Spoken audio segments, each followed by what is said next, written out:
இஸ்லாமிய உம்மத்தில் ஆரம்பத்தில் ஏற்பட்ட ஒரு முக்கியமான குழப்பம் முஸ்லீம் உம்மத்தில் அது பெரிய ஒரு பாதிப்பை ஏற்படுத்துச்சுன்னு சொல்லாங்க. இல்முல் கலாம் என்று சொல்லுவாங்க, அதற்கு ஸ்கொலாஸ்டிசிசம் என்று சொல்லுவாங்க ஆங்கிலத்தில்.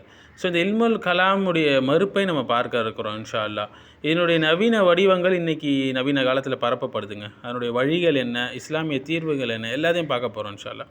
இந்த ஸ்கொலாஸ்டிசிசம் என்பது, இந்த இல்முல் கலாம் என்பது அல்லாஹுடைய வஹியை, அதாவது குரானையும் சுன்னாவையும், அல்லாஹ்வுடைய வஹியை மனித அறிவு, தர்க்கம், தத்துவம் மூலியமாக மதிப்பிட முயல்வது தான் இந்த இல்முல் கலாம் என்பது. இதனுடைய அடிப்படை விதி என்னன்னு பார்த்தீங்கன்னா, அறிவுக்கும் வஹிக்கும் முரண்பாடு வந்துச்சுன்னா அறிவை தான் முன்னிலைப்படுத்தணும் என்று சொல்லக்கூடிய வழிகேட்ட ஒரு சித்தாந்தம் இது. நிறைய முஸ்லீம் அறிஞர்கள்லாம் இதில் மாட்டினாங்க. போதிய கல்வி அறிவு இல்லாததுனால மாட்டி உம்மத்தில் பல பிளவுகளை ஏற்படுத்தினாங்க. அஹ்லு சுன்னாவுடைய விதி என்னன்னு பார்த்தீங்கன்னா, இதுதான் சரியான ஒரு விதியாக இருக்குது. சரியான அறிவும் உண்மையான வஹியும் ஒருபோதும் முரண்படாது என்பதுதான் அஹ்லு சுன்னாவுடைய விதியாக இருக்குது. இந்த இல்முல் கலாம் என்பது தர்க்கம் மற்றும் விவாதம் மூலியமாக இறை நம்பிக்கையின் அடிப்படை கொள்கைகளை விளக்குவதையும் கேள்விகளுக்கு பதிலளிப்பதையும் நோக்கமாக கொண்டதுதான் இந்த துறை. குறிப்பாக கடவுளுடைய தன்மை, குர்ஆன் மற்றும் நபித்துவத்தை பற்றி இது பேசும். இதன் முக்கிய நோக்கம் என்னென்னா, இஸ்லாத்தின் கொள்கைகளை தாக்குபவர்களுக்கு பதிலளிப்பது, நம்பிக்கையில் உள்ள முரண்பாடுகளை விளக்குறது மற்றும் இறை நம்பிக்கையின் பகுத்தறிவின்மையை நிரூபிப்பது. இதுதான் இதனுடைய முக்கிய அம்சங்கள். கலாம் என்றால் பேச்சு அல்லது தர்க்கம், டிஸ்கோர்ஸ் என்று சொல்லுவாங்க. அல்லாஹ்வுடைய பேச்சான குர்ஆன் பற்றிய விவாதங்கள் மற்றும் இறையியல் விஷயங்களை பற்றி விவாதிப்பதால் இந்த பெயர் இதுக்கு வந்தது.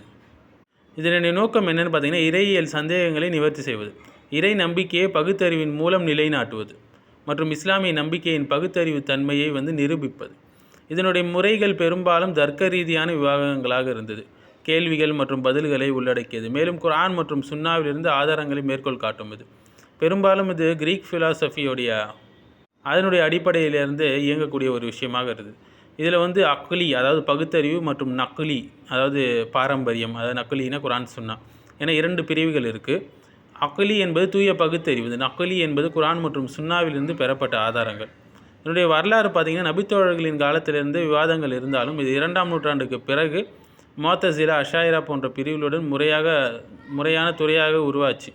சில ஆரம்பகால சலஃப் அறிஞர்கள் இல்முல் கலாமை விமர்சித்தாங்க கடுமையாக. ஏனென்றால் குர்ஆன் மற்றும் சுன்னாவில் அல்லாஹ்வை பற்றி போதுமான அளவு கூறப்பட்டிருக்கு என்று நம்பினாங்க. உண்மைதாங்க, அதுவே நமக்கு போதும். மேலும் கலாம் தர்க்கங்களை இஸ்லாத்தின் அடிப்படை நம்பிக்கைகளுக்கு முரணாக கருதினாங்க. இஸ்லாத்தின் கொள்கைகளை திரித்து தர்க்கத்தின் மூலம் மக்களை திசை திருப்ப சிலர் இதை பயன்படுத்துவதாகவும் விமர்சனங்கள் உள்ளன. இனில் ஹுக்மு இல்லா, தீர்ப்பு வழங்கக்கூடிய அதிகாரம் அல்லாஹ்வுக்கே இருக்குது. ஸ்கொலாஸ்டிசிசம் என்பது மனித அறிவை அல்லாஹ்வின் வார்த்தைகளின் நீதிபதியாக மாற்றுகிறது. ரொம்ப மோசமான ஒரு விஷயங்க. 2வது, அறிவில்லாத ஊகத்தை கண்டிக்கிறது. அதாவது லா தக்ஃபு மா லைஸ லக பிஹி இல்ம் என்று அல்லாஹ் சொல்கிறான். உனக்கு அறிவில்லாதே நீ பின்பற்றாதே என்று சொல்கிறான். ஆனால் இந்த இல்முல் கலாம் அல்லாஹ்வின் சிஃபத்துகள், கதிர், விதி மற்றும் மறைவான உலகம் பற்றி ஊகத்தின் அடிப்படையில் நிறைய பேசுது.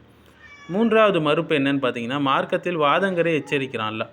மா யுஜாதிலு ஃபி ஆயாத் இல்லாஹி இல்லல்லதீன கஃபரு என்று சொல்கிறான். அல்லாஹ்வின் வசனங்களை வாதம் செய்வோர் காஃபிர்களே என்று சொல்கிறான். கலாமில் உண்மை அல்ல, வெற்றி தான் நோக்கமாக இருக்குது பலருக்கும். மார்க்கம் எளிமையானது. யுரீதுல்லாஹு பிக்குமுல் யுஸ்ர.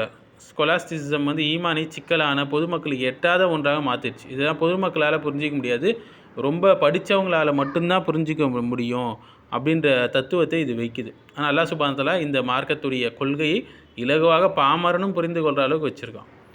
சுன்னாவின் மூலம் மறுப்பு என்னன்னு பார்த்தீங்கன்னா, நபி ஸல்லல்லாஹு அலைஹி வஸல்லம் இந்த வாத கலாச்சாரத்தை கண்டிச்சிருக்காங்க. நேர்வழி கிடைச்ச பின் வாதத்தில் ஈடுபவர்கள் தான் வழி தவறுகள் என்று சொல்லியிருக்கிறாங்க. திர்மிதியில் வரக்கூடிய 3653வது ஹதீஸ். மேலும் அதிக கேள்விகள் அழிவை உண்டாக்கும் என்று சொன்னாங்க. முந்தைய சமுதாயங்கள் அதிக கேள்வி முரண்பாடால் தான் அழிந்தார்களே என்று சொல்லியிருக்கிறாங்க, எச்சரிக்கை செஞ்சுருக்கிறாங்க. புகாரி, முஸ்லீமில் வரக்கூடிய ஹதீஸ். சரி, இந்த உம்மத்தின் முக்கிய சமூகம் என்று வெற்றி பெற்ற சமூகம், அல்லாஹ்வின் பொருத்தத்தை பெற்ற சமூகமாகிய அந்த சஹாபாக்கள் இந்த இல்முல் கலாமில் ஈடுபடலை. இது நல்லதாக இருந்தால் அவங்க ஈடுபட்டிருப்பாங்கள்ல, இது நல்லதில்லை, அதனால் அவங்க ஈடுபடலை. அல்லாஹ்வின் சிஃபத்துகளை எப்படி அது குர்ஆன் சுன்னால வந்திருக்கோ அப்படியே அதை நம்பிட்டு போனாங்க. மர்ரு கமா ஜாத் பிஹி. விதியை எப்படி இந்த குர்ஆன் சுன்னால விவரிக்கப்பட்டதோ அப்படி நம்பினாங்க. மறை உலக தத்துவம் எல்லாம் அவர்கள் நம்பினாங்க, கட்டுப்பட்டாங்க, செவியுற்றாங்க, பணிந்தார்கள், செயல்பட்டார்கள். சலஃப்களின் கருத்துக்கள் பகலிமா மாலிக் ரஹிமல்லா சொல்லியிருக்கிறாங்க, கலாமின் மூலம் மார்க்கத்தை தேடுபவன் வழிகேடாகி விடுவான்னு சொல்லியிருக்கிறாங்க. இமாம் அஹ்மத் ரஹிமஹுல்லா சுன்னாவை பாதுகாக்கிறவர்கள் என்றாலும் கலாம் செய்பவர்களுடன் உட்காராதீர்கள் என்று சொல்லியிருக்கிறாங்க. மேலும் இமாம் ஷாஃபி ரஹிமஹுல்லா அவர்கள் கலாமின் மக்களுக்கு கடுமையான எச்சரிக்கை கொடுக்கப்பட வேண்டும் என்று சொல்லியிருக்கிறாங்க. இமாம் இப்னு தைமியா அவர்கள் கலாம் உறுதியை தராது, சந்தேகத்தை தான் அகற்றாது, சந்தேகத்தையும் அகற்றாது என்று சொல்லியிருக்கிறாங்க. இப்படி உலமாக்கள் பல்வேறு சொல்லியிருக்கிறாங்க. ஸோ இந்த ஸ்கொலாஸ்டிசிசம் உண்டாக்கிய சேதங்கள் என்னென்னு பார்த்தீங்கன்னா, அக்கீதாவில் அல்லாவின் சிஃபத்துகளை மறுக்கிறது, ஈமான் சம்பந்தமான உறுதியான நம்பிக்கையில் சந்தேகத்தை ஏற்படுத்துவது, உம்மத்தை பிளவுபடுத்துவது, அறிவில் அகந்தையை கொண்டு வருவது, வணக்கத்தில் ஹுஷு இல்லாமல் ஆக்குவது, இதுதான் இது ஏற்படுத்திய பாதகங்கள் என்று சொல்லலாம். இன்றைக்கி நவீன ஸ்கொலாஸ்டிசிசத்துடைய வடிவங்கள் என்னென்னா, சமீப காலத்தில் நிறைய பேருக்கு தெரிய மாட்டுது இது இல்முல் கலாம் தான் என்று. இந்த ஹதீஸ்லாம் இன்றைய அறிவுக்கு பொருந்தாதுங்க அப்படின்னு சொல்லக்கூடியவங்க இருக்கிறாங்க இல்லையா. தமிழ்நாட்டில் தௌஹீத் பேசக்கூடிய அமைப்புகள் கூட இப்படி சொல்லுது, சஹீஹான ஹதீஸ்களை மறுக்கிறாங்க. அடுத்து முஅத்தஸிலாக்கள் இந்த போக்கில் இருந்தாங்க. மேலும் இது ரேஷ்னலிஸ்ட் இஸ்லாம் என்று சொல்லுவாங்க. அடுத்தது அகாடமிக் இஸ்லாம் என்ற பெயர்லேயும் இது இருக்குது, நவீன கால வழிகேடாக. அதாவது குரான் ஒரு வரலாற்று ஆவணம் தான், நபி ஸல்லல்லாஹு அலைஹி வஸல்லம் சமூக ஆய்வு பொருள் தான் என்று சொல்லக்கூடிய வழிகேடர்கள் இருக்கிறாங்க. அடுத்தது டிபேட் கல்ச்சர் இன்றைக்கி பார்க்கலாம் இல்லைங்களா. மூளைக்கு மூளை உட்காந்து விவாதம் செய்வது. விவாதம் வெற்றியை பெரும்பாலும் தராது, ஹிதாயத்தையும் பெரும்பாலும் தெரியாது. சில நேரங்களில் விவாதங்கள் பலன் அளிக்கும், பல நேரங்களில் அளிக்காது. ஸோ அகந்தை அடிப்படையினால தாவா கல்ச்சரு, டிபேட் கல்ச்சர் இது எல்லாமே இதில் அடங்கும். இதனுடைய சாராம்சம் உடையது தான். அடுத்தது கிரிட்டிக்கல் திங்கிங் என்ற பெயராலையும் ப்ரொமோட் செய்யப்படுது. நீ எல்லாத்தையும் கேள்வி கேளு, அப்படியே நம்பாத, சிஃபத்துகள்லாம் விமர்சிக்கலாம், பிரச்சனை இல்லை, அறிவுக்கு பொருந்தலாம் அப்படின்னு சொல்லக்கூடிய தாயிகள் கூட இருக்கிறாங்க இப்போ கூட. அது மனித மதிப்புகளை வஹிக்கு மேலாக உயர்த்தக்கூடியவர்களும் இருக்கிறாங்க. அவர்கள் உருவாக்கிய நெறிமுறைகளை அல்லாவின் கட்டளைக்கு மேலே உயர்த்தவர்களும் இருக்கிறாங்க. இன்றைக்கி தத்துவ இஸ்லாம் என்று சொல்லுவாங்க. இதெல்லாம் இன்றைக்கி மேற்கத்திய பாடத்திட்டங்கள் மூலியமாக, தத்துவ மைய தாவா நிறுவனங்கள் மூலியமாக, வாதங்கள் மையமாக வச்சு சமூக ஊடகங்கள் மூலியமாக, ப்ராக்ரெசிவ் இஸ்லாம் என்ற பெயரில், ஓரியன்டலிஸ்டுடைய மொழிபெயர்ப்புகளில், இது போல விஷயங்களில் இவங்க இந்த இல்முல் கலாமை பரப்புகிறார்கள். இவர்களுக்கு சலஃபுடைய மன்ஹஜ் தெரியவில்லை, அறியாமை. அதனால தான் இந்த வழிகேட்டில் அவங்க விழுந்தாங்க. ஸோ இதற்கான தீர்வு என்னங்க? ஃபர்துஹு இலல்லாஹி வ ரசூலி, அல்லாவின் பக்கமும் குரான் சுன்னாவின் பக்கம் நாம் திரும்ப வேண்டும். மேலும் சலஃபுகளின் விளக்கத்தை புரிய வேண்டும். எப்படி சஹாபாக்கள் விளங்கினார்களோ குரானின் சுன்னா, அப்படி விளங்கினாலே போதுமானது. ஸோ அறிவு என்பது கருவி தாங்க, சரிங்களா. மாறாக வஹீ தான் அது நீதிபதியாக இருக்குது அதுக்கு. ஸோ தூய அக்கீதா நூல்களான அக்கீதத்துல் வாசித்தியா, கிதாபு தௌஹீத், ஷர்ஹு சுன்னா இதெல்லாம் படித்தாலே நமக்கு தெளிவாக விளங்கிவிடும் இஸ்லாமிய கொள்கை என்ன என்பது. இந்த இல்முல் கலாமின் மூலமாகலாம் விளங்கணும்னு அவசியம் கிடையாது. மேலும் உறுதி வாதத்தில் கிடையாது, இபாதத்தில் தான் இருக்குது. வணக்கம் தஸ்கியா அதுதான் முக்கியம். அல்லாஹ் எந்த இடங்களில் மௌனம் காத்தானோ அந்த இடத்துல நம்மளும் மௌனம் காத்து விட்டு போகணும். எப்படி என்று கேள்வி எழுப்பக்கூடாது. நமக்கு தெரியலன்னா தெரியல, அவ்வளோதான். ஆனால் அதை நம்புதல் நம்மளுடைய கடமையாக இருக்குது. அதை குறித்து கேள்வி எழுப்புவது, சிஃபாத்துகளை குறித்து கேள்வி எழுப்புவது, இப்படி தான் அப்படி தான் என்று சொல்வதோ பிதாவாக இருக்கிறது. ஸோ இந்த ஸ்கொலாஸ்டிசிசம் இல்முல் கலாம் என்பது பணிவை ஊகமாக மாற்றுது, ஈமானை சந்தேகத்துக்குரிய விஷயமாக மாற்றுது, மார்க்கத்தை ஒரு வாதமாக மாற்றுகிறது. ஆனால் இஸ்லாம் நம்பிக்கை, கொள்கை இதற்கு தெளிவை கொடுக்கிறது, கீழ்ப்படிதல் ஆகியவற்றை கோருகிறது. எக்ஸாம்பிள் சொல்லலாம், புரிஞ்சிக்கலாங்க. அல்லாவின் சிஃபாத்துகளை அறிவை முன்னிலைப்படுத்தி விளங்குவாங்க. அல்லாஹ் அர்ஷின் மீது இருப்பதாக சொல்கிறான் பல இடங்களில் அல் குரானில். இது அறிவுக்கு முரண்படுது என்று சொல்லுவாங்க. ஆனால் அர்ஷ் என்பது ஒரு இதுதான், அதிகாரத்துடைய சின்னம் தானே தவிர அர்ஷ் என்பது ஒரு விஷயம் அல்ல என்று சொல்லுவாங்க. ஸோ குரான் சொன்னதை வீணான கேள்விகள் எழுப்பக்கூடியவங்களாக இவங்க இருக்கிறாங்க. அல்லாஹ் அர்ஷின் மீது உயர்ந்தான் என்றால் அவ்வளோதான், உயர்ந்துட்டான், அதுதான் உண்மை. அது எப்படி என்று நமக்கு தெரியாது. மாலிக் ரஹிமஹுல்லாஹ் இதுதான் சொன்னாங்க இல்லைங்களா. அது ஈமான் கொள்வது வாஜிப், கேள்வி எடுப்பது பிதத்தாக இருக்கிறது. ஸோ வஹியை அறிவால் மறுபரிசீலனை செய்கிறாங்க. இதுதான் இல்முல் கலாம் வழிகேடான இந்த சித்தாந்தம்.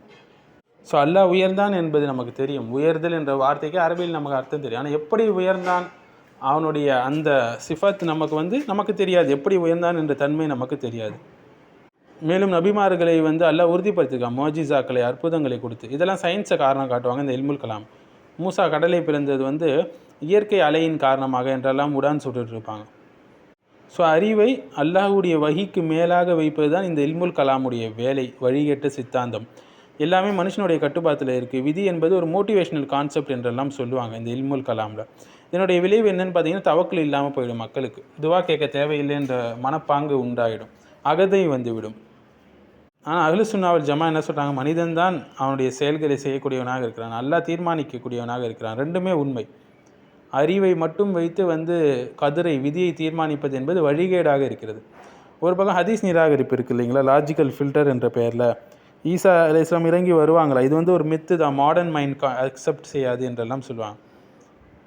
இவங்க கபருடைய அதாபு, மேராஜுடைய பயணம் இதெல்லாம் மறுத்திருக்கிறாங்க. ஸோ ஹதீஸ் சஹீஹ் என்றால் அறிவு அமைதியாக இருந்தோம்னா அந்த இடத்துல அறிவு கட்டுப்பட்டு விட வேண்டும் ஹதீஸ்க்கு. யூடியூப்பில் பார்க்கலாம் இல்லைங்களா, இந்த டிபேட் கல்ச்சர்லாம் பார்க்கலாம். நான் அவனை சைலன்ஸ் பண்ணிட்டேன் வியூஸ்க்காக, லைக்ஸ்க்காக, ஈகோவின் காரணமாக. ஸோ இந்த இடத்துல தக்குவா இல்லை, அகந்தை உண்டாகிவிடும், ஹிதாயத் இல்லாமல் போயிடும். நபி ஸல்லல்லாஹு அலைஹி வஸல்லம் விவாதம் தான் வழிகேட்டிற்கு வழி என்று சொல்லிவிட்டுருக்கிறாங்க. ஸோ டிபேட் அடிக்ஷன் வந்து ஒரு மாடர்ன் கலாமுடைய ஒரு அதிலிருந்து வந்த ஒரு விஷயம்தான் என்று சொல்லலாம். இன்னும் சில பேர் சொல்லுவாங்க அகாடமிக் இஸ்லாம் என்ற பேரில் இந்த இல்முல் கலாமில் சொல்லுவாங்க குரான் வந்து 7வது செஞ்சுரி அரபியாவுடைய ப்ராடக்ட் தான் சொல்லுவாங்க. நபி ஸல்லல்லாஹு அலைஹி வஸல்லம் எமோஷ்னலாக ரியாக்ட் பண்ணாங்க அப்படின்லாம் சொல்லுவாங்க. இதெல்லாம் ஓரியன்டலிஸ்ட்டும் இந்த இல்முல் கலாமும் சேர்ந்த கலவையின் ஊடாக வந்து வழிகட்டன் சித்தாந்தங்கள். இதனுடைய விளைவு என்னன்னு பார்த்தீங்கன்னா, வஹி என்பது ஒரு மனித இதுதான், எக்ஸ்பீரியன்ஸ் தான் சொல்லுவாங்க. ப்ராஃபிட் நபி என்பது ஒரு சோஷியலிஸ்ட் தான் அவர் அப்படின்னு சொல்லுவாங்க. இன்னும் ப்ராக்ரெசிவ் இஸ்லாம் என்ற பெயரில் இன்றைய மொராலிட்டிக்கெலாம் இதெல்லாம் பொருந்தாத சட்டங்களை மறுபரிசீலனை செய்யணுங்க அப்படின்லாம் வழிகேடாக பேசுவாங்க.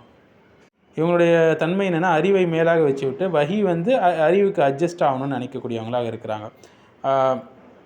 இது போன்ற வாதங்களை நம்ம பார்க்கலாம் இல்லைங்களா, படங்கள் மூலியமாக, சோஷியல் மீடியா மூலமாக பரப்பக்கூடியவங்களும் இருக்கிறாங்க. காட் இஸ் எனர்ஜி சொல்லுவாங்க, ப்ரேயர் வந்து சைக்காலஜி தான் சொல்லுவாங்க, இந்த ஈமான் நம்பிக்கை சார்ந்த விஷயங்கள் இது வெறும் எமோஷன் தான் சொல்லுவாங்க. இப்போ இருக்கிற எத்திக்ஸ் தாங்க யூனிவர்சல் ரிவல்யூஷன், இந்த வஹியெல்லாம் அவுட்டேட் ஆகிடுச்சுன்னா குஃப்ரான வார்த்தைகள்லாம் பேசுவாங்க. மனித அறிவை வந்து சுப்ரீம் ஜட்ஜாக இவங்க வச்சுருவாங்க. இது ரொம்ப வழிகேடான ஒரு பாதை. ஸ்கொலாஸ்டிசிசம், இல்முல் கலாம் என்ற philosophy, logic, critical thinking, modern Islam என்ற பெயரில் இந்த வழிகேடுகள் பரப்பப்படுது. இது எல்லாமே வஹியை கட்டுப்படுத்தக்கூடிய முயற்சியில் இறங்கினது தான். மாறாக இது அல்ல, மாறாக வஹி தான் மேலாக இருக்க வேண்டும், அறிவு கீழாக இருக்க வேண்டும். வஹியை பின்பற்றக்கூடியதாக நம்மளுடைய அறிவு இருக்கணும். நம்மளை அறிவால் அதை புரிந்து கொள்ள முடியவில்லை என்றால் கூட, ஏன்னால் சில விஷயங்கள் நம்மளுடைய அறிவு வந்து குறிப்பிட்ட லிமிட்டுக்குரியது, எல்லாத்தையெல்லாம் புரிஞ்சு கொள்ள முடியாது நம்ம அறிவை கொண்டு.